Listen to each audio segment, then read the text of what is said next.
Hi everyone, welcome all to the today's section. In this section, we are going to learn about the summary of Oliver Twist, which was written by Charles Dickens.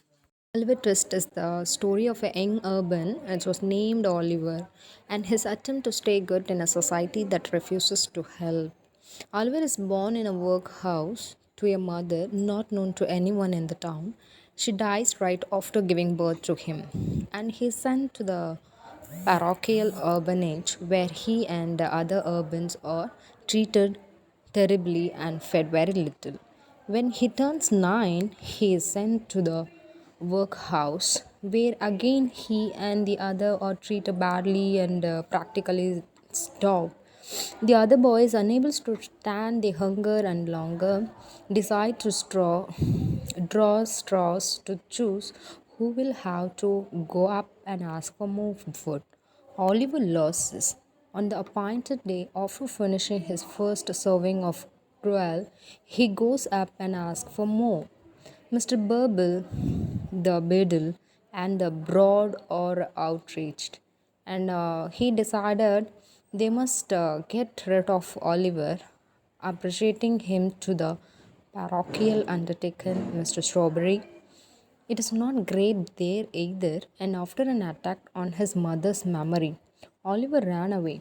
Oliver walked toward London. When he is close, he is so weak he can barely continue.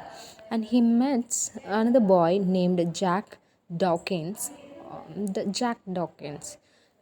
He's also known by the name the Dodger.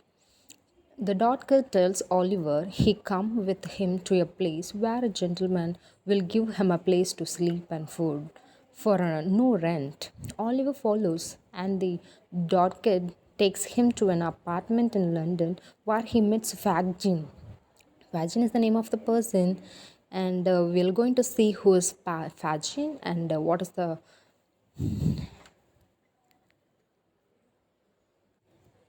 Fagin, the gentleman, he's a gentleman, and Oliver is offered a place to stay for him.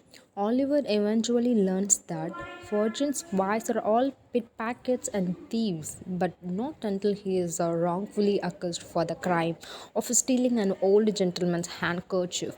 He's arrested, but the bookseller comes just in time to the count and says that he saw that Oliver did not do it. The gentleman whose handkerchief was taken, Mr. Brownlow, feels bad for Oliver and takes him in. Oliver is very happy with Mr. Brownlow, but Fagin and his co-conspirators are not happy to have a lost Oliver, who may give away their hiding place. So, one day when Mr. Brownlow entrusts Oliver to return some books to the bookseller for him, Nancy spot Oliver and kidnaps him, taking him back to Virgin. Oliver is forced to go on a house breaking excursion with Bill Sykes. At gunpoint, Oliver enters the house with a plan to wake those within. But before he can, he is shot by one of the servants. Sykes and his partner escape, leaving Oliver in a ditch. The next morning, Oliver makes it back to the house where the kind owner, Mr. Mile, not Mr., it's a Mrs. Smile, and her beautiful nurse. She's a beautiful, and also she has a nephew. She's called by the name Rose, decided to protect him from the police and nurse him back to health. Oliver slowly recovers and is extremely happy and grateful to be with such a kind and generous people who in turn are uh, ecstatic to find that Oliver is such a good natured boy. When he is well enough, they take him to see Mr. Brownlow, but they find his house empty. He has moved to the West Indies. Meanwhile, Fagin and his mistress partner, monks, have not given up on finding Oliver, and one day Oliver wakes from a nightmare to find them staring at him through his window. He raises the alarm, but they escape. Nancy, overhearing Virgin and monks, decide that she must go to Rose Mail to tell her what she knows. She does so, telling a Rose that Monks is Oliver's half brother, who had been trying to destroy Oliver so that he can keep his whole inheritance, but that she will not betray Fagin or Sykes. Rose tells Mr. Brownlow, who tells Oliver's other catechists, and they decide that they must meet Nancy again to find out how to find monks. They met her on London Bridge at a pre-arranged time, but Virgin has become suspicious and has sent his new boy Claypole to spy on Nancy. Nancy tells Rose and Mr. Brownlow how to find monks, but still refuses to betray Fagin and Sykes or to go with them.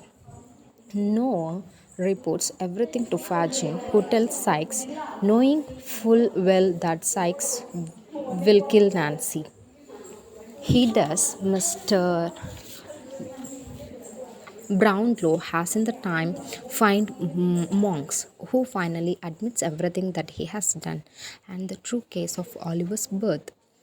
Sykes is on the run, but all of London. Thank you all for your patient listen. We'll continue the remaining stories in the next sections. Until thank you all. Subscribe the channel and learn a lot. Thank you once again. Thank you a lot. Thank you all.